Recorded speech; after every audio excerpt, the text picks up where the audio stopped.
So here we're going to install the app from the very beginning. And as you see, it's branded with Solutions Recovery, our first partner in the addiction recovery app. Going to install. Going to open. Here you need to input an institution code and a user code. This will unlock the app only by those users who are officially supposed to use the app. So let's go and put in a predetermined code. Every institution will have their own code, and every user and every seat that has been authorized will have its own password. Okay. And here it's been activated. Putting in any other code combination would not work.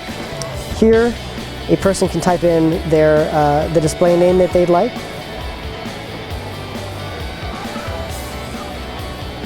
Here you can accept the terms and conditions and then sign up.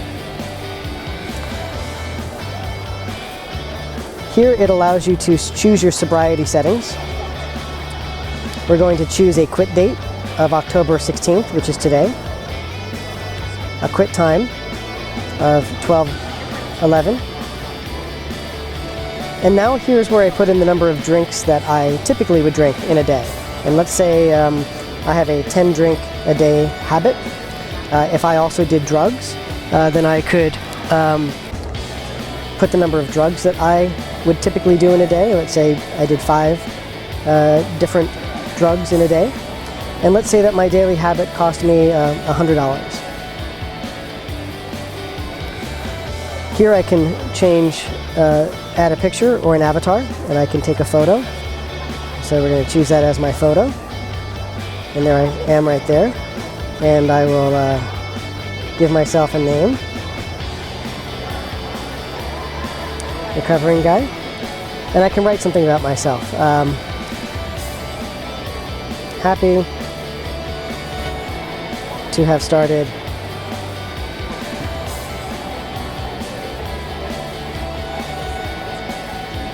my recovery. Here we can choose a belief system, so I'm going to choose a belief if I have one, and mine would be Christianity. You could choose any belief that you wanted to. Hinduism, Islam, atheism, all the way down to agnostic or Native American beliefs. So you can choose the belief of your choice. As I said, I'm going to choose Christianity, and I'm going to save. This is the main screen that shows the time that I've been sober, the number of drugs that I've avoided, the money that's been saved, and the life that's been saved, and the number of minutes that I haven't been using. Here you can press the help button and you could get direct connection to a spiritual leader. Let's just do it here where we want to add a sponsor. You can also request spiritual support, and you can choose based on belief system, or you can view all of the spiritual leaders if we choose a belief system. As I said, I was going to choose Christianity. So select here on Christianity, and you can see we have a few leaders that we can choose from. Charlotte Morgan, for instance, we'll choose her. And then we can have her send a prayer to me, such as a prayer of strength, to have the strength to continue to be sober. I would input my name and email address, and then I could ask her to send this off. And see here, your request for spiritual support has been added to your collection plate. And it brings us back to the main board.